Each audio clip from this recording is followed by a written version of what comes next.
What's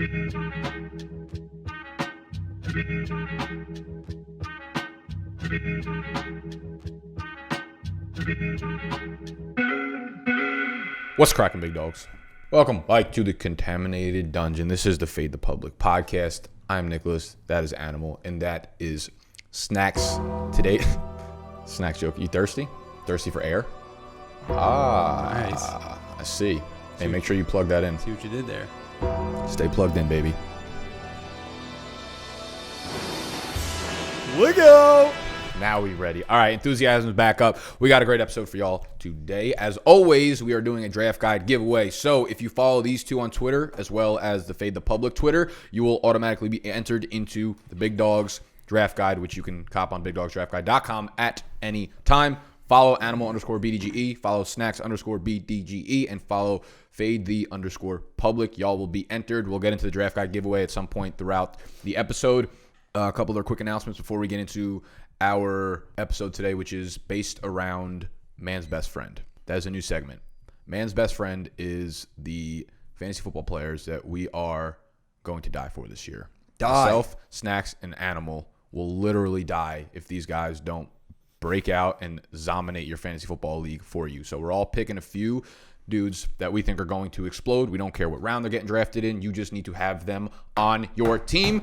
If we fuck up, it's on us. Like, these guys are connected to us for the rest of our lives. We got them on the leash right there. We got him on a leash. Man's Best Friend. That is the synopsis of today's episode. So it's going to be a good one. At any time, if you're enjoying the episode, make sure you hit that thumbs up button. Subscribe to the channel if you are new. We're covering everything 2019 fantasy football throughout the year. A couple other league updates. So if you watched our league meeting for the E-Town Get Down, we have some new updates. We've decided our punishment for this season is the 6-12-18-24 challenge. Now, if you've never heard of this, I can't believe you're so down on this. This is a phenomenal challenge. Stupid. I want to be there and enjoy it with everybody and watch. You can. You just can't watch someone jerk off. That's the only thing you can do. All right, so there's 4 topics. There's 4 numbers, 4 topics. There is donuts, beers, miles, and wax. Masturbatory sessions. We'll put it at that. You have to select one of those topics and attach it to a number. And within a 24-hour period, the challenge is to complete them. So you can say, hey, I'm going to jerk off 6 times. I'm going to eat 12 donuts. I'm going to run 18 miles. And I will drink 24 beers over a 24-hour period. That is a challenge. That is the punishment for the E-Town Get Down round 11. Our draft is always on Labor Day Monday, which means the full day vlog of that draft will come out probably that week's episode for that Thursday. So you'll be able to watch it in the morning right before the season kicks off. And then the confession cam. As always, we're asking y'all to send your confession cams into our email, which is fadethepublic19@gmail.com. So set up a camera at your draft and have everybody talk shit about each other's picks. We did get one last week, and it was great. Thank you, guys. Yes. So we really Thank you for whoever sent that in. I'm definitely going to be using some of that. Yeah, so we got a couple more coming on the way, I believe. So make sure y'all do that for your draft. Send them in. We'll cut up a nice little montage. And you will be featured on one of the Fade the Public episodes. Do you want to announce the person who won from the comments now? Yeah, sure. Let's do that now. Sebastian Olivia, you are the winner for the Big Dogs Draft Guide. So send us an email to fadethepublic19@gmail and claim that shit. Yes, claim that We'll hook it prize. up. Sebastian Olivia. What are the chances that you think the name is actually just backwards and it's actually a girl named Olivia Sebastian? I don't know. And she's beautiful. 24%. Really? You put it that high? 24%.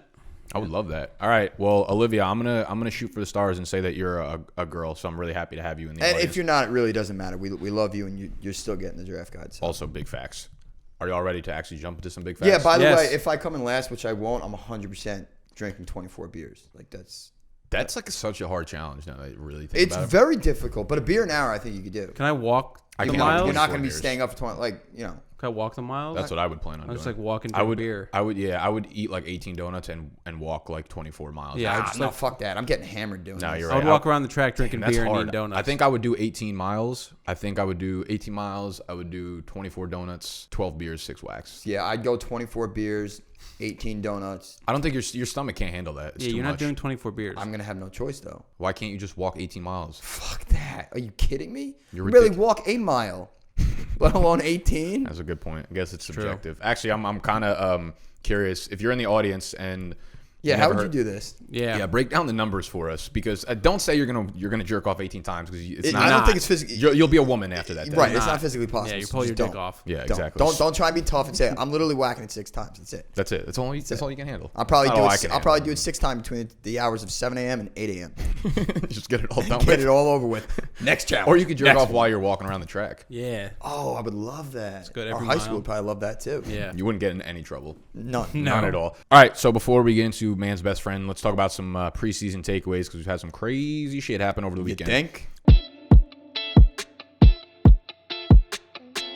First of all, Andrew Luck retires. Now, we were at the rooftop bar on Saturday, and you can imagine how nuts our section went when someone screamed it. At first, Brett was like, Andrew Luck retired. And I was literally like, Brett, shut the fuck up. Stop Now's not the time. stop yelling. Crazy shit when you're drunk. Yeah, I was like, stop. I was like, I don't need this in my life right now. And I literally was like, I finally got around to believing him, and I was like, I don't want to talk about this right now. It was really fucking sad. Did you watch the press conference? It certainly isn't how I envisioned this or planned this. But I am going to retire. This is not an easy decision. Honestly, it's the hardest decision of my life, but it is the right decision for me. For the last 4 years or so, I've been in this cycle of injury, pain, rehab, injury, pain, rehab, and it's been unceasing and unrelenting, both in season, and off season. And I felt stuck in it, and the only way I see out is to no longer play football. Yeah, I watched it the next day. I actually didn't watch it, to be honest, but I know it was sad. Very Who's good. sad? I mean, listen, the guy, you could tell he loves football. He doesn't want to do it, but He'll be bike. 100%. He asked me before. He's like, "You think?" I said, "There's no doubt in my mind." No doubt. Next year, I think he just needs a year off to just like rest, recover his I'll mind, even his give him body. 2 I'm thinking maybe 2 years, because he's gonna have his child. You know, he probably wants a year or two to get that situated. Go once travel he the gets world. fucking sick of Then that. he's gonna get bored. Yeah. He'll And be back. he's too talented. Yeah. And If you know he what? was like 34 or something, I'd be like, maybe he's he's done. 29, by the time you're 31, you could still be an elite. Right. quarterback. So- 32, I'd say he'd be done, because by the time Yeah, he comes maybe. back, he's 34. And quickly, I know you were going to bring it up, but just because we were on it, the booing that Oh, he I would received love to from the talk about fans. it. I want to talk about it.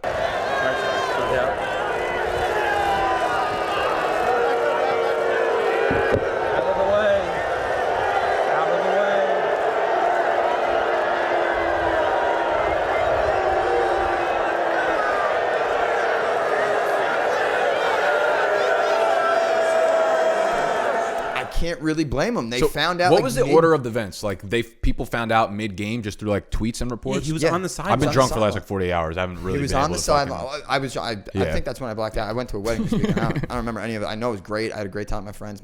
My friends told me I girlfriend had a was great beautiful. time. Yeah. Huh? My friends told me I had a great time. Yeah, Apparently, my so. friends told me I had a great time. Exactly. So I guess you could tell me if I'm wrong. He was on the sidelines. Adam Schefter tweeted out during the game, and I guess that's when everybody found out. Yeah. So if that's the case, they weren't explained to it yet, which I know that wasn't what Andrew wanted. He wanted to say it out loud first, but they found out there. Many of them Yeah. probably have season tickets that Yeah. they bought, hoping for a Super Bowl championship. This is a Colts team that is a Super Bowl contender, or was, Right.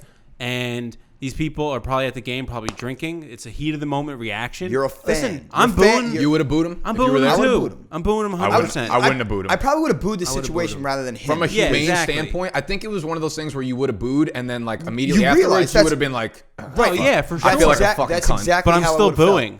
I would have booed in the moment Yeah. because I'm probably drunk. I care more about Yeah. my team's success and my players. Like Snacks, they're- you they're- would they're have nor- bawled your fucking eye. If you were a Colts Yeah. fan and you were as passionate about the Colts as you are with the Giants, and that happened mid fucking game, Wouldn't go to work in the next day. you might have passed away. He was legitimately crying. Sad, bro. You're fucking pathetic. Shut the fuck up. Oh my god, he was actually crying. I probably On would the have spot. I would have ran on the field, and probably died. Tackled him. Died there. I would have booed. You're fucking playing. I would have booed. I would have cried hysterically, and then I would have jumped the barricade. I would have and gone done on that dirty things to have seen that happen to you. To field. be I know. honest, Well, just for the content. Daniel Jones, please don't ever retire. Imagine he just retires Yeah. next game. Yeah, I He's mean, like, he I'm very with well Andrew. might. Me and Andrew are going to start a dog He adoption very well might, company. but shut up. To your point, though, I would have 100% realized the next day. I get it. Yeah. I get it. Like, you want to preserve your life, and you have a new family and everything And like that. listen, And I fully understand. I I agree respect with that. the shit out of his decision. It's an in-the-moment thing. But he doesn't have a heart of a champion.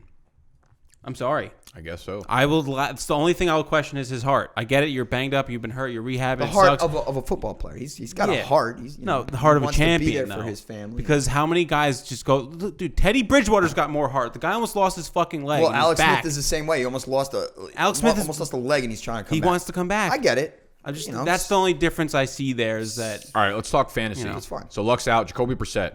He's interesting in Superflex. I like. I've been picking him up in best ball drafts. He was 15th. fine. He was fine as a quarterback in 2016 or whatever when he missed time, and that was a much worse situation. They had one of the worst offensive lines in the league. Now they have a much better weapons group around them. Now they have a much better O-line. So as far as I'm concerned, for this next few days before people really realize what's going on, if you have a Superflex draft within the next couple of days, you're probably going to get Brissett at a ridiculous value. Yeah.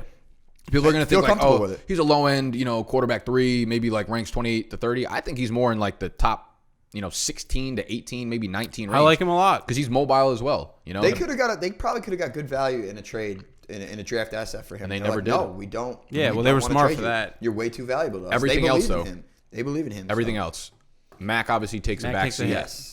He probably drops to. I mean, he's still a low end RB2 for me because he's still going to handle the big workload And there. the offensive line is still so good. He's still going to have big enough holes to get through. He's a good running back. The problem is More just that they're not boxes. going to have the ball as much. The offense won't be as good. The scoring, the thing about Mac, he would easily have been one of my man's best friends if Luck was there. He'd be in the red zone so much. He'd have a double-digit touchdown floor, right? Yeah. And he could easily just kind of barrel his way into 16 touchdowns this year or something. Not saying I love the talent, but the situation was ridiculous. So Mac falls around RB 22 to 24 for me, I think, in my rankings. T.Y. Hilton is interesting because we've seen him play with Doesn't Brissett. really take a hit for me at all, a little bit. I mean, at all, I would definitely say he gotta takes take a hit. A little bit. I think the hit will probably be less than most people are accounting for. I think a lot of people are going to look at him as a shitty wide receiver 3. When in reality, I mean, he put up 1,000 yards with Brissett already, and he was kind of banged up. Dude, he's a talent, and Brissett isn't Nathan Peterman. He could play football. He's Right. a capable quarterback. Mac definitely falls further down his positional rankings than Ty does for me. So Yeah, me and too. Ebron. If anything, I think it hurts. I don't even think it hurts Ebron. I think it hurts more those guys that you were excited I about. wasn't very big on Ebron. Like a Paris coming in. Campbell or Luck, someone. yeah. Campbell's so far. He's been off my draft board. He's missed the last month and a half. But there's of practice. those upside guys that you might have wanted in the The thing with a few Ebron weeks ago now. Ebron and Doyle are probably off my board only because Luck targets the tight ends in the red zone so Insane high. amount. And you could Brissett already threw a touchdown to Ebron. yeah, I know, but I just think The offense is schemed a certain way. They have when they get into the red zone, they have plays they want to run. Absolutely. That are designed for Ebron. I was also very much on a big regression from Ebron this year anyway. So without Luck and the targets that he likes to give to the tight ends, I ain't touching. Let me ask you, Ebron or Njoku? I'd go. I mean, Njoku's hurt right now, but Njoku's hurt. I think he's back. I think he's fine. I'd go Njoku. Assuming they're both healthy. Yeah, I'd go Njoku. I would go Njoku. Njoku as well. yeah. I don't love him either. He falls down to he's Ebron's borderline tight end 1 in 12 team leagues. He's tight end 12, 13 in that range, whereas started the summer tight end 6 or 7. You so can't draft him solely just to be your tight end 1 all year. You better have some insurance. All right, let's talk about the other situation at hand. We have Lamar Miller. What you're about to see may disturb you. You can see him beat that down block, comes right across the hole, able to knock the running back down. And he tears his ACL and MCL. RIP to Lamar Miller. Had a good run while he was Alive. Bleh, I was excited about him for the value. I think once they took Duke Johnson on, that kind of killed any value that Lamar Miller had because the only thing he brought to the table was the fact that he was getting such a high percentage of the volume in that backfield. Otherwise, he's not really usable. But now, they just traded for Duke Johnson. I mean, they gave a 3rd-round pick for this guy. Yeah. So clearly, that's they're going to use him. They have to. Here's the thing with Duke Johnson. Here's the thing with Duke Johnson is people want to throw him into this box because he was only used as a pass catcher in Cleveland, right? But it's not he's 210 pounds. He handled a huge load while at college. So there's no reason that he can't do it again in the NFL. He just hasn't given the opportunity. And with Kiki QT hurt at the beginning of the year, I don't know if he's going to miss time, but he's probably going to be limited at least with the high ankle sprain that he has. That means Duke Johnson, he realistically could play 85 to 90% of the snaps. I was just going to say, he's going to see the field a lot. Some in the backfield and some in the slot if QT misses time. So Duke Johnson becomes really fucking interesting in that 5th to 6th round range. If you're looking for guys, if you only took one running back, I think he has incredible upside. Just be objective about the situation. It's behind Deshaun Watson, a mobile quarterback, and this is a very talented player. So Duke Johnson, I'm on board with him if you want to reach into the earlier rounds to get him. If you go wide receiver heavy with a tight end mixed in the first 3 rounds or so, I'm very much comfortable taking him. I think there's a lot of upside there. Would you rather have Duke Johnson or James White? Johnson. Yeah, Johnson. Really? More opportunity. They're both going around the 5th round. Johnson's going to end up getting like 150 carries, along with probably like 60 in targets. Houston than in a crowded New England backfield. So It's true, but I like Duke. Do you have any more? every You have any year. more ADPs there? I want to do some more of these Duke Johnson or What this or what that. round are we doing? 5-6? Just guys going. Yeah, whatever. Just good arguments that you think would be reasonable. I mean, I'm looking for running backs, but there's really Duke none. Johnson or Austin Eckler? Duke Johnson. Duke Johnson. Yeah, Yeah. I hate Mainly because I Austin just Eckler. think Melvin Gordon's going to be back. not till week 10. Well, probably early. I think they'll reach a deal. All right, here you go. Duke OJ. Johnson, Philip Lindsay Oh, I'll go Duke. beat you too because Philip Lindsay's gonna be that. Probably one of the Phillip pass Lindsay. stacking match. Yeah, I'd take Lindsey's definitely better, but Duke's going to get a higher percentage of his team's work. I'm just not a fan of the Texans this year. What I think Demaria Crockett is going to have a goal line role there. I think they're actually going to use Duke pretty intelligently. I don't think they're going to shove him into even like a Lamar Miller workhorse role, which is completely uncalled for given it's fucking Lamar Miller. But like, I don't know, Duke. They just have no other option except to give Duke so much fucking work. It makes no sense. So I'm a fan of Duke now with everything that's going on there. So we can move on to man's motherfucking best friend. National Dog Day today. National Dog Day. Yeah, I saw Steve. that true? Steve put an Instagram picture up literally just of me. It's National Dog Day. I think I like that. I don't even know what it meant. Yeah, it's pretty fire. People, let me tell you about my best friend. He's a warm-hearted person who loved me till the end. People, let me tell you about my best friend. So, with that being said, Animal, Snacks, who wants to start us off? All right, fine. I'll go first. First up on my list is Aaron Jones, running back for the Green Bay Packers. No relation to Daniel. No relation. Yeah, there's no way Daniel Jones could even be uttered in the same sentence as a guy as talented as Aaron Jones. Aaron Jones, 3rd-round pick. We just had the Big Dogs Gotta Eat live NYC draft weekend, and I secured Aaron Jones in the 3rd round. I was the 3rd pick overall. I went Christian McCaffrey. I got Deshaun Watson on the way back, and then 6 picks later, Aaron Jones. Let's go. Let's get this bread. Let's get this motherfucking bread, baby.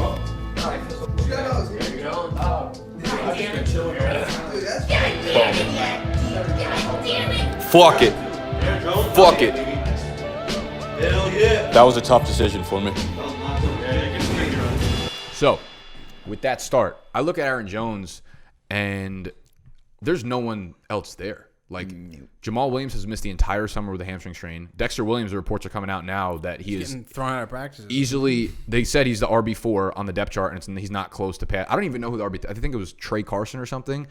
So, No idea. So now it's just like, who else can even touch the ball? You know what I'm saying? So with Aaron Jones, I look at it and I'm like, oh my God, he's going to catch, 55 to 60 passes. He's incredible. He had the highest percentage of his carries inside the 10-yard line go for touchdowns last year. 52 receptions. 52 receptions. That's what he's going to have this year. You think? Yeah. I like that. I think my that's number. I think that's probably on point, and I think obviously the health is the biggest concern. He did not play in Week 3 preseason. They're going to hold him out obviously for the remainder because he dealt with a hamstring strain. But if they use him in an intelligent way, then he should be fine staying healthy. And he handled a monster workload in college, so it's not like it's unprecedented for him to stay on the field the They whole don't time. need a bell cow running back, though. No, they with don't. With the way and the amount Aaron Rodgers throws the ball. If they go back to how they were throwing the ball, the percentage of like plays that were passes from 2 to 3 years ago, they were throwing the ball at a higher rate than anyone in the league, like 68 to 70% of their passes. If that's the case, Aaron Jones will easily crack that 52 reception mark. And if you're getting a guy that talented, because he's going to be the pure runner there as well, he's got a good shot. Do you say over under RB 11.5 this year? Better or worse? Wow, good number. I'll say I'm gonna under. say, yeah. I'll say 10, 11. So better. Yeah. You So finished as a top 10 under back. 11 and a half. So Okay. I guess 10. Yeah, okay. RB 10, whatever. Animal? Yeah, I'm going to go under. Okay.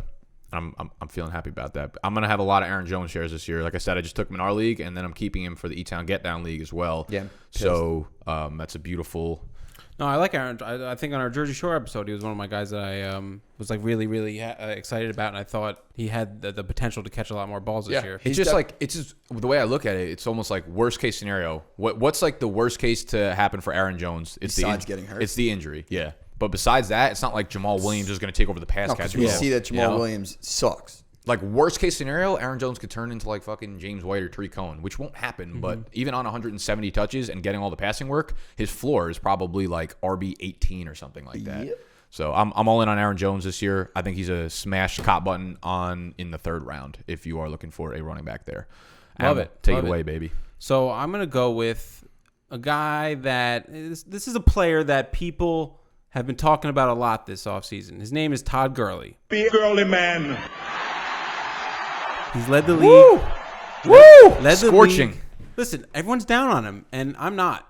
He led the league bike to bike in seasons. Love that. I might be on him now just because you said that. Listen, he's not going to do it this year. Cringe. He will not lead the league again this year in fantasy scoring for running backs. That won't happen. But you can get him in the second round, and he's still going to be a top 10 running back. 2018, let's look at last year. Against an 8-man box, against a stacked 8-man plus box, on only 8.2% of his carries. Out of 256 attempts, he went against an 8-man box. That was like 20 carries. I'm not good at math, but 8% of 256 is around 20 carries. So people are worried about the offensive line. I'm not really worried about the offensive line because it has nothing to do with like the holes that we thought were so big. It's because everyone's covering Brandin Cooks. They're covering Robert Woods. They're covering Cooper Kupp, Gerald Everett. The main concern is that passing offense in LA. That's not the main concern. The main concern for is defenses. For defenses. Okay.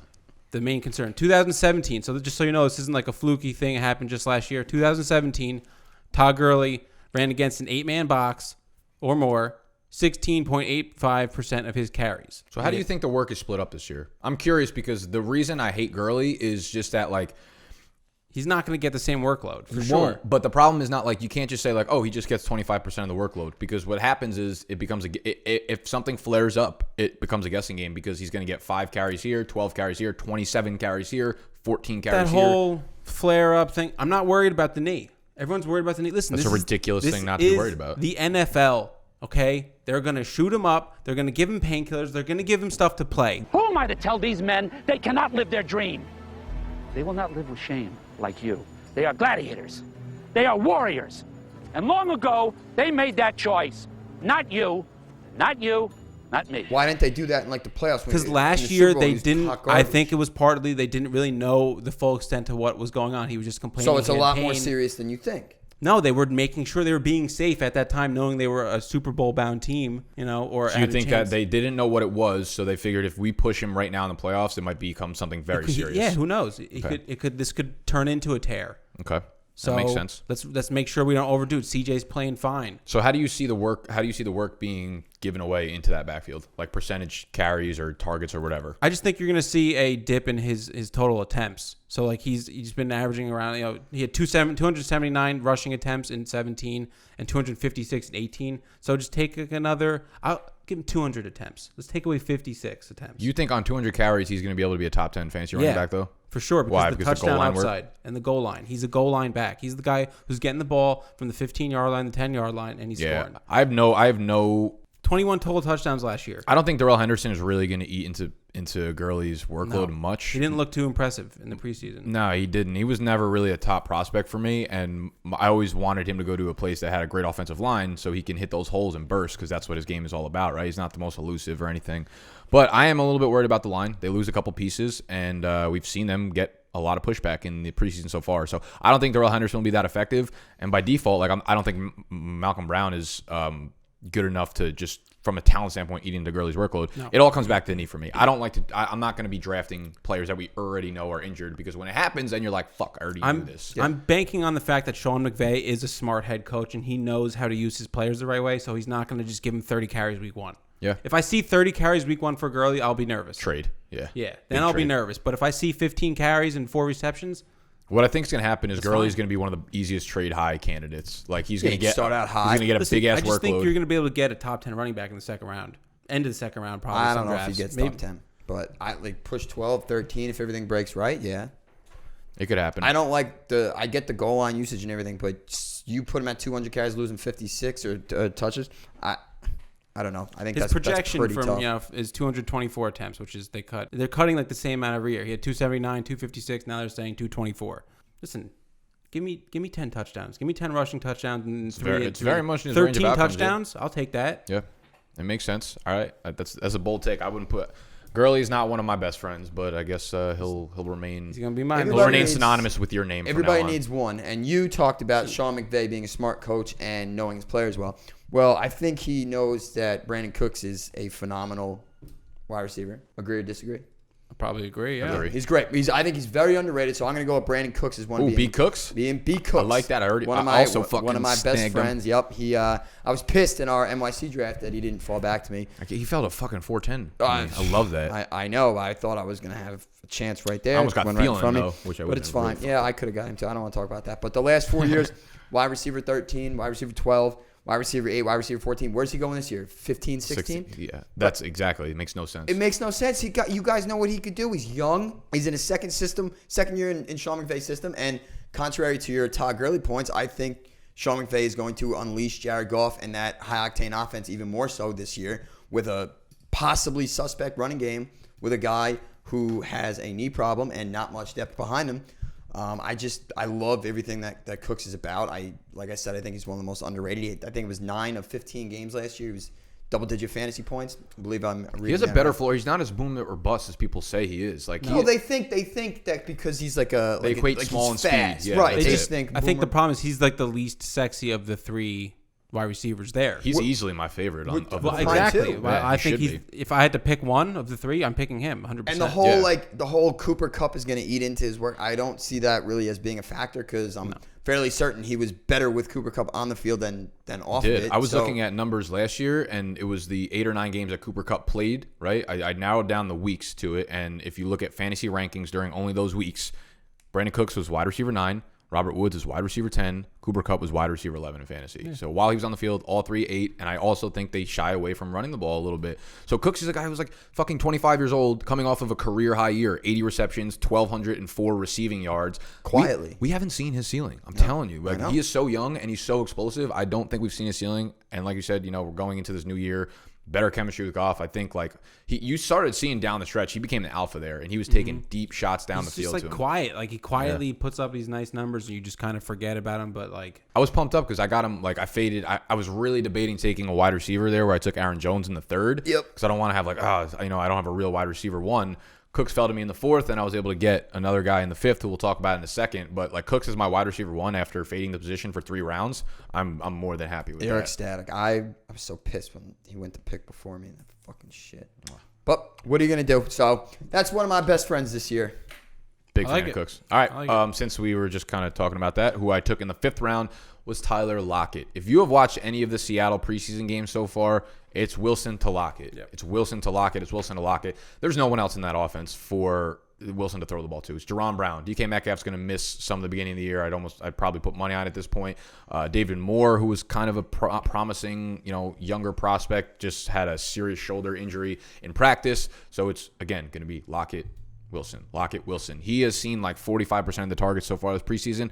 You know who we saw last year doing that? 45% of the targets throughout the preseason in the slot? Emmanuel Sanders. That's how we knew that motherfucker was going to eat before he got hurt. Tyler Lockett, not only is he getting slot targets, but he had a big play connect down the field, which we saw him do so many damn times last year. Lockett is just, if your only debate against Lockett is that he was too efficient last year and that it has to come down, that's not a good argument. You're just telling me that he's a really good football player. More volume this year. That defense is probably going to be a lot shittier than people realize. Yes. So they're going to have to throw the ball a lot more. As much as you want Chris Carson and Rashad Penny each to get 280 carries, it ain't happening. Nope. It ain't happening. It's Carson's backfield. He'll probably get 270 or whatever. But a lot of those pass attempts are going to go to Lockett because they don't have pass catching back of consequence. They don't have a tight end of consequence. Nothing is there besides Lockett. So even if the efficiency comes down, the volume is going to shoot up. Lockett is one of my best friends. Let's fucking get this bread. I love Lockett. Yeah, I am very high on Lockett myself this year. That defense, like you said, definitely takes a hit. Lost Frank Clark. Didn't really do much to massively upgrade it. So I definitely see him throwing the ball a lot more this year than last year. They were the number 1 rushing attack in the game last year, and He just always looks so open. Yeah, always, dude. He's for some fucking reason. He's a great route runner. I know Matt Harmon, who does reception perception for Yahoo and in the Fantasy Footballers draft kit, always charts every route and success rate versus man versus press, whatever. And Tyler Lockett has always been amongst the top 5. It's always Antonio Brown, Stephon Diggs, and Tyler Lockett. And this guy's a fantastic route runner. Pretty good company. Yeah, he beats man coverage, no problem. His only caveat for the beginning of his career was staying on the field, and we saw that he could do it last year. And as long as he could do it again this year, he was wide receiver 11 last year in fantasy on those efficient on 70 fucking targets. It makes no sense. Yeah. So the efficiency was ridiculous. Let me ask you this: let's say over under Wide receiver 13.5. Lockett finishes better or worse? I think he's a top 10 this year. Yeah, I think he'll be around wide receiver 11, 12 again. That's probably my thing. Yeah, no, I definitely go. Yeah. He definitely won't have the target volume to hit the ceiling that those guys being drafted above him are, but like just a little bit of a step up. What did you say? 13.5. Yeah, I'll go just under. I don't think he hits top 12, but like a top 10, but 11 or 12, 13 is probably exactly. I think that's where he settles, where and he's still going. Yeah, he's like he's the clear wide receiver 1 tied to an elite quarterback, and and you're getting him at a 5th round price. I know you don't like him because he's small, but he's just a good player, and he's someone that you will not regret taking at the end of the 4th, early 5th. So. And it's all chunk plays too. He's always getting like 15-yard gains. It's not like he's taking a a little 5-yard slant. He's always down open in the field, open in space. Yep. So yeah, I love Lockett this year. All right, let's get it. Who else you love? I love this is one of my best friends, Dede Westbrook. ADP is in the 7th round. And exactly. A lot of people, there's some big hype around him, but there's a lot of people that are fading him. So here's why he's one of my best friends. We just saw the preseason game. Nick Foles, preseason, 10 pass attempts, 7 of them went to Dede. Clearly the guy to own in that Jaguars. That was pretty ridiculous. Wide receiver core. That's the guy, right? He's not necessarily a downfield threat. He's more of a short yardage guy, which you'll see a lot of his passes. He reminds me kind of like a Jarvis Landry from like the 2015, 16, 17 years. Where, by the way, explosive though. Yeah, but by the way, Jarvis Landry was a top 15 wide receiver 3 years in a row, 15, 16, 17. So just consider that. Average air yards is right in between some guys like Diggs, who's around 8.9 air yards. Juju's around 8.7.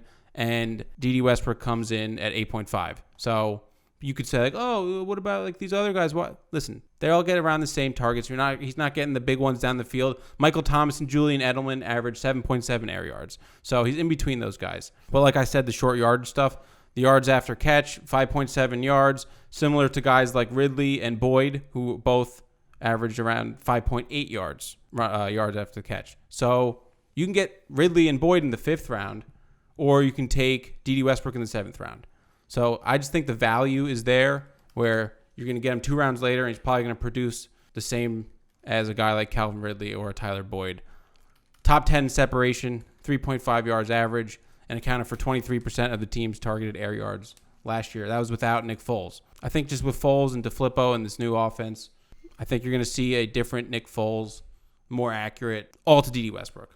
All to it, huh? I just can't. I mean, the last game was obviously very encouraging if you're someone who's in on Westbrook. Like you said, 70% of the fucking targets that Nick Foles threw were to Westbrook. My concern is that they were such short targets. Like 4 of them were uncatchable from Foles. A lot of them were like 2 yards away from the line of scrimmage. Well, that's why I say that like a Jarvis Landry, probably 5 touchdowns, maybe 1,000 receiving yards. You get like 120 targets, 90 receptions. Yeah. That's what I'm looking for. You're not going to hate that in the 7th round. In the 7th round?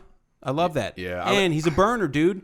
One of the top plays of last year. 74-yard punt return. He reached 21.8 miles per hour. He's fast. 3 games last year, over 55 receiving yards last year, though. Yeah, but he was playing with like Cody Kessler and who else? I know. Blake Bortles. Nick Foles' passing yardage, Vegas, 3,700 yards. Yeah, so if for him to hit 1,000 yards, dude, that's like a 35% yardage. I'm sorry. That's a lot. And but it looks like he's going to get it. Nick Foles was magical in Philadelphia. He was not magical when he went to St. Louis. With the same offensive coordinator that he was in Philadelphia now. I knew you were going to say that, but there's still something there that I just same. It's so hard to buy into this offense. I can't do it. I don't love Nick Foles. I haven't really seen it outside of there, so until I actually see it, I'm not going to believe it. Dede's a guy I hope falls to me at a good value in one of my drafts because he was going in like the 11th and the 9th. Yeah, now for a it's long the 7th. time. Yeah, so I won't take him in the 7th because he's not a guy I'm in love with enough to take there. He ain't your best friend. But yeah, he definitely ain't my best friend. He's not really even an acquaintance. He's probably actually not allowed at my barbecue, to be honest. But like I don't know. I just look at Westbrook and that offense, and it just doesn't get me excited enough. No, because I don't think he's going to get any plays down the field. But that's why I think he's the only guy in that offense to be excited about, which is why I like it. If I can have the de facto number 1 guy in the offense in the 7th round, give me him. I guess. Even if the offense could be as inept as your brain function. Do you think he could have a similar year to a Calvin Ridley and Tyler Boyd? Well, Tyler Boyd cracked 1,000 yards in less than 16 games, so no, I don't think he could touch Tyler Boyd's numbers. He should see a high target share, but I just feel like he could end up averaging like fucking 7 yards per reception. That's fine. That's not fine. If he's getting 10 of them. I feel like that still works out to not. I think it's a reach. Maybe not so much a reach. Well, I guess now because I wouldn't touch him in the 7th. But like you said, his ADP keeps climbing. I just love him this year. Listen, that's your dog. That's okay. It's your best friend. Man's best friend right there is best Dede friend. Motherfucker Westbrook. Snacky poo. All right. So, Nick, you had mentioned Tyler Lockett and Seattle's likelihood of passing more. Well, in the last few weeks, I've come back to an old friend. He wasn't my best friend, but he was an old friend. I love Chris Carson this year. That's my best friend.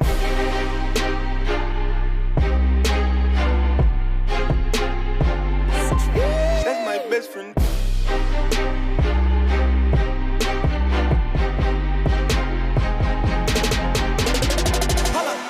We just drafted in NYC. He's my RB1. He's my number 1 running back, and I felt very confident putting his sticker on the board.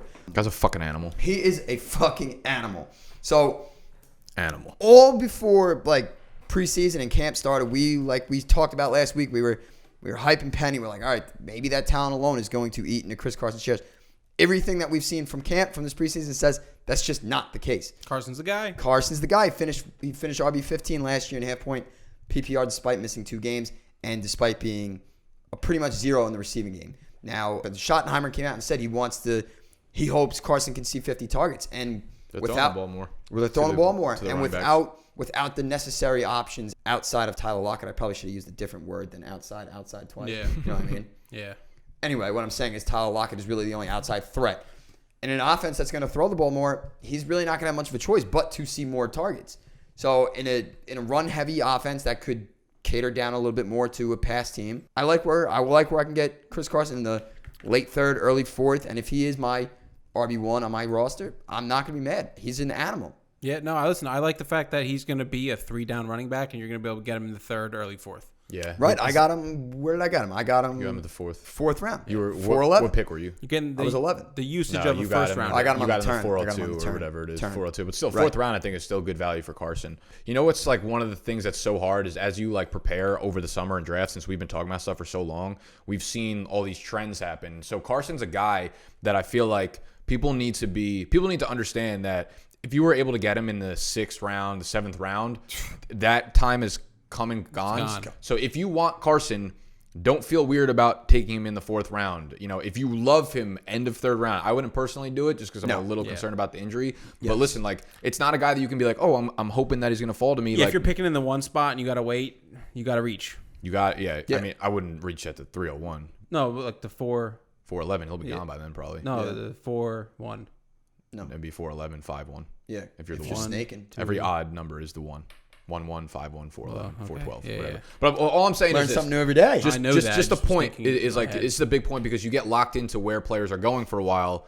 If you stay on top of trends, you'll understand that those don't stay steady. So at the end of the draft, when you missed on your guy because you're like, oh, I'm going to try to wait for him to fall to me here, and then you miss on all your guys because you're locked into where they were, you're going to end up regretting a lot of the players that you wanted to draft. Like I loved Aaron Jones in the 4th round, and now I'm like, fuck, I got to take him at the 302. But he's one of my guys, so I want to get his ass there. That's right. And there was no way just this past weekend I was going to let Chris Carson fall anymore. So I snagged him where I did, 402, and I really couldn't be happy. Yeah, it's Carson's backfield. And it's his backfield. They're targeting him. They're targeting the running backs just in general way more in the passing game. You could already see how they're using him in the preseason. And Mike Davis is gone. He did eat into that that backfield last year. It frees up 24. It's like 24.5% of the workload. And Penny, you got Pro Sites who's legitimately made of glass. Yeah, listen, those guys are coming in for Carson when he's tired. That's it. That's it. Exactly. Right. That's Carson needs to come off the field for at worst, little second. Get some water. Again, like with the Gurley thing, like injuries. Obviously, I worry about that. Just his style of running, and he's been banged up in the past, but he stays healthy. I'm loving him. You got another one you said? Yes, I'm gonna wrap this up because I have I got something to do and I gotta go. So I really couldn't think of anything better. So I've been hyping him up. Not really hyping him up. He's fucking top 5 in his position. But I've been all over him, Matt Ryan, and you're gonna say, oh no, these aren't you guys are picking Everyone guys. Loves him, blah, blah, Everybody blah. loves him. Yeah. I know. He's gonna be Luck's gone. He's gonna be top 4. However, I'm going out on a limb. My bold take of the year is he surpasses Patty Mahomes, QB1 fantasy football 2019 this year. That's exactly what I'm saying. I've been saying he's gonna be a beast all year since we've been doing this before camp. Everything. I'm going fully in. I don't trust that running game. I think Devontae is about a hit away from being dead. Okay? So I'm not trusting that full running game. I don't think their defense is very good, and I think they're going to be trailing in a lot of games, meaning they're going to throw the ball to one of the best receivers, if not the best, in Julio Jones and Calvin Ridley. They have plenty of weapons on the outside. Again, 13 games in a dome. We know he's better in a dome than he is outdoors. Last year, 14 touchdowns, 2 interceptions in 10 games. 2 years ago, it was 21-4 in 9 games. So we know what he can do inside of the dome versus outside of it. And I think playing the majority, literally, only 3 games outside of it, is that. That's it. You love it. Yeah, I mean, that's a huge reason I think You're a a dome lot of guy. people. Yeah. Holy shit. I just blacked out. What happened? I blacked out. Well, that was interesting. I'm not even kidding. I was You talking okay? mid-sentence and my brain stopped. You need me to come over there and flick the on switch? I got you. Whoa. You all right, bud? Are these fucking plugged in? Wow, that was weird. But yeah, anyway, just finishing Yeah, up. what do you got, like fucking brainwaves shocking into your head? I know. It's well, they're like, why isn't it plugged in? And I'm like, dumb fucks, this is the only way my brain works. If they're not plugged in, I can't operate. So, dude, I need it. Okay. But yes, Matt Ryan, QB1 this year. I'm telling you, boom. If he's QB2, I'm going to be so pissed. Lock it up. So pissed. He's second highest passing yardage over under 45-75. Pat Mahomes is 46-50. So those are 1 and 2. Over. Yeah, and I think that's pretty easy on the over, to be honest with you. Listen, in a super flex, I think I got him where did I get him? 3rd round? Yeah, got it. End of the 3rd round. And I think that's about right. Yeah, definitely. Especially with luck off the board. Listen, I like Matt Ryan a lot this year. The domes are huge. That's a huge thing for me. He plays much better. Plays much better in them. All right. Peace and love, everybody. I'll see you next week. See you, Snacks. Bye, Snacks. Hello, Snacks. I am so fucked up. Oh man, I'm fucking waiting.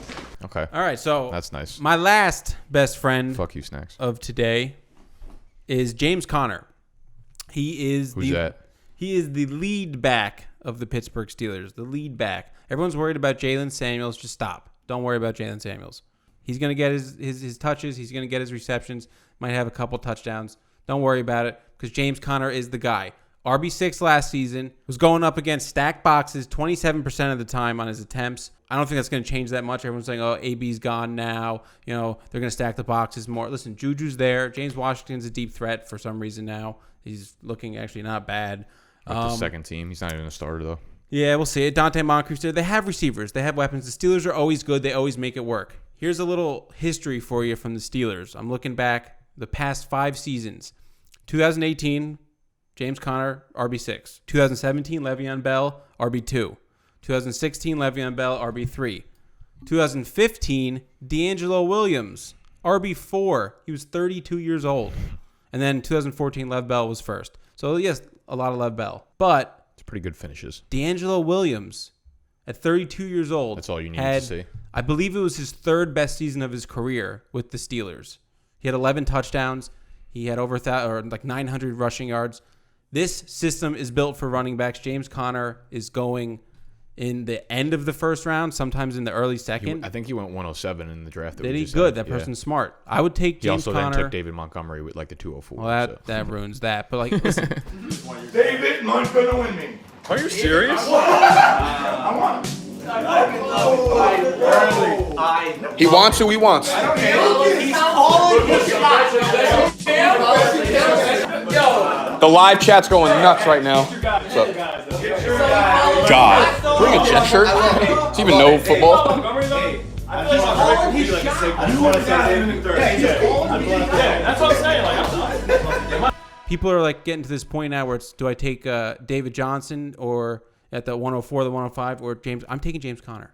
Over DJ? Yeah, James Conner over DJ. Steelers over Cardinals. 100%. I was, I think we had been pretty vocal early on in the offseason of that we didn't really want anything to do with James Conner, where he was getting picked. But everything I've seen this preseason, I've officially moved him. I moved him over Joe Mixon in my rankings. I still have him personally behind the elite wide receivers.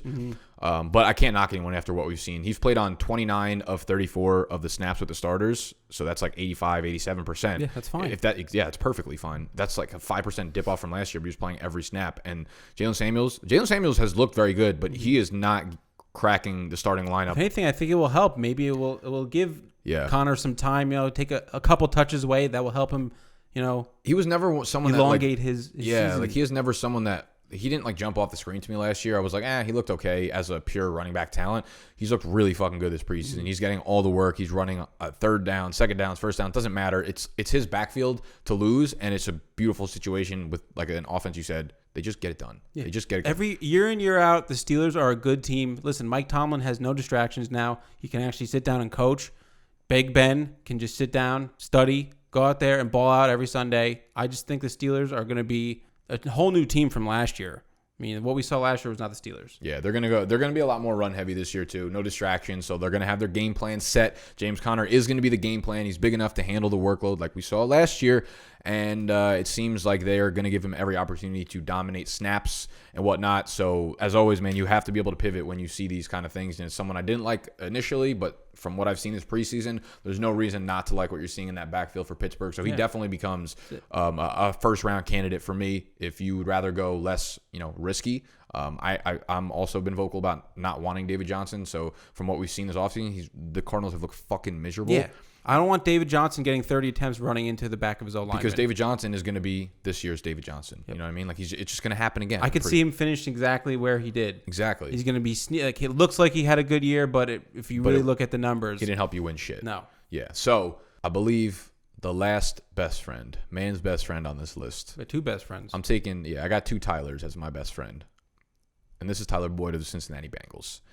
He reminds me of the same situation that Tyler Lockett is in, where it's just like every target is going to him. Now the percentage hasn't been as high, but it's gonna be very, very high given AJ Green's gonna miss a significant portion of the beginning of the year, and there's no one else to throw to in that offense, man. I know a lot of people don't like Andy Dalton, but just by eliminating what other options they have there, Tyler Boyd might, he's like a sneaky bet to see 140 to 150 targets this year, to be honest. As long as I don't see any other wide receiver in that offense making any impact yet. No, they just said the starting X receiver while AJ Green is gone is going to be Damian Willis or something. Yeah, I saw that. I think he's like an undrafted. I don't really know. I saw the name. I said, "Who's that?" Yes, and that's why I was like, Tyler, motherfucking Boyd, you are my best friend this year. I understand just being in that offensive ceiling is not as high, but dude, he went for 1,000 yards last year in his breakout year. In I think it was 15 games. He's going to see such a high target volume, and he's a guy that is able to separate really well, so he could do it in the red zone, and that's where the targets will count. Now, I know Dalton loves to throw the ball to his tight ends. I feel like all three tight ends that they have there are getting peppered left and right, but Tyler Boyd is like the main field stretcher down the field. He's a guy who also averages, like his depth of target are pretty far down the field for someone who plays a slot, and they've been running almost exclusively out of 11 personnel, which is that the new head coach's like offensive style that he adapted from Sean McVay and the Rams, which is great news. Receivers? Yeah, 3 wide receivers, and that means Boyd can operate in the slot, and I think that gives defenses a little bit of a problem. That's why we've seen the Rams be so successful this year, because it's a personnel grouping that works really well for passing offenses. Yeah, and like you said, the Bengals, they suck. Not a good team. I get that you might want to fade him because of the fact that he is on the Bengals, right. But if he's the only guy doing work on the Bengals, you should own him. Yeah. Someone has to listen. It's still the NFL. They're still going to score points. Garbage time is still something that is very real. Yep. Tyler Boyd is someone I personally don't like drafting him in the 5th round. I liked him a couple weeks ago when you could get him in the 7th, but I could see why you would like him. I could see why he'd be a best friend. Sure. I would hope that I'm like the end of the odd number rounds. If maybe I'm at like 5'10 or 5'11 and Boyd drops to me there, it's tough to pull the trigger when you're at like 5'01 or 5'02. It depends on who else is on the board too. Yeah. Like if there's someone there that like, listen, I know I can't take Tyler Boyd over like I'm not taking Boyd over Lockett. I'm not going to take Boyd over at this point. I think I would take Sony Michel over. Here's one. Would you take Tyler Boyd or T.Y. Hilton? That's a good one. Wow, that's actually a lot tougher than I imagined. They're going right around the same, but this is a brain versus heart one, actually. You know what? Like, I would say, like, I should take T.Y. Hilton, but I think, like, I'd let the emotions get the best of me, and I probably would take Boyd over Hilton, even though it's probably a dumb pick. I feel like I would have to lean T.Y. just because he's, like, the de facto one. I know, but so is Boyd. Tyler Boyd, but, like, they're, like, in similar situations. The culture's still going to be, like, a good team. Yeah, I know. Like, that offensive they'll still be, like, top 14 in points per game and shit like that. Like, they're going to, I think their worst finish could be, like, 8-8 this year. Yeah. I don't see them being like, Andrew Luck's gone, they're 4-12. Yeah, no, they're not. I mean, they're still a very good team, and I'm actually excited to see Brissett, and I'm pumped that I got him in our dynasty league. That's huge. Yeah, I also have fucking Cam Newton there. So if he misses time, at least I have a third good replacement for now. Yeah, that was huge. I got real lucky with him there. But I love Tyler Boyd. I just think from a pure volume standpoint, I also think he's very talented. The Bengals also think that way. Wasn't he the one who? He just got the extension, 4 years, $45 million. Was it 2 years ago? He had the play that put the Bills into the playoffs. Was he the one who caught that like crazy touchdown? I don't remember. He caught it. He cut in and ran for 15 yards and scored. Yeah. I think that was Tyler him. Boyd. Yeah, right? dude, he's talented. I mean, you look at his rookie year. He had 650, almost 700 receiving yards, and by all accounts, that's a great rookie year from a receiver who rarely produces. In that initial year. The second year, he dealt with an MCL sprain, injuries, and he only played in 8 games, so that was a wash of a year. But then last year he had his breakout, so he was well with on his way to becoming a breakout candidate in second year before other things derailed him.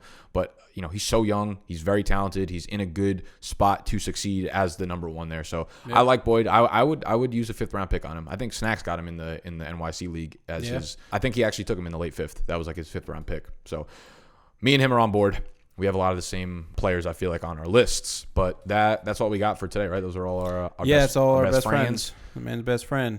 That's what we got for y'all today. I hope you found that informational and valuable and all that good shit. And if you did, make sure you smash that thumbs up button. Drop some comments down below letting us know who your best friends are. And the 612 1824 challenge. Let us know how you would sort that nonsense out.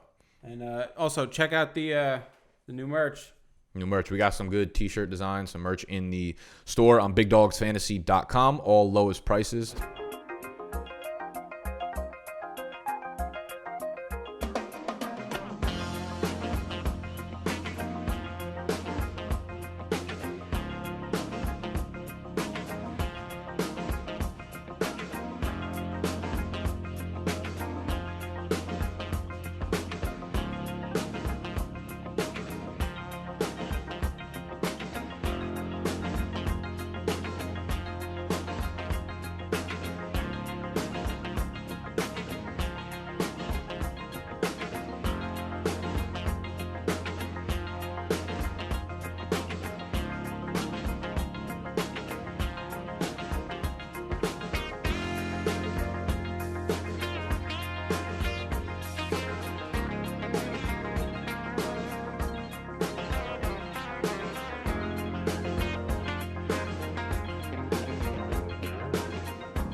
Oh my God. Oh yeah. Those are not sweat proof apparently. Yeah. If you're a big guy, don't go green. You're gonna have some BMPs, big man problems. Don't go green or gray, but yeah, don't go green. Just go black. You have to go black. That's all we got for you today. Thank y'all for joining us. Make sure you go follow Snacks Animal and myself on Twitter as well as Fade the Public, and we'll see y'all next Thursday. Love you. Bye.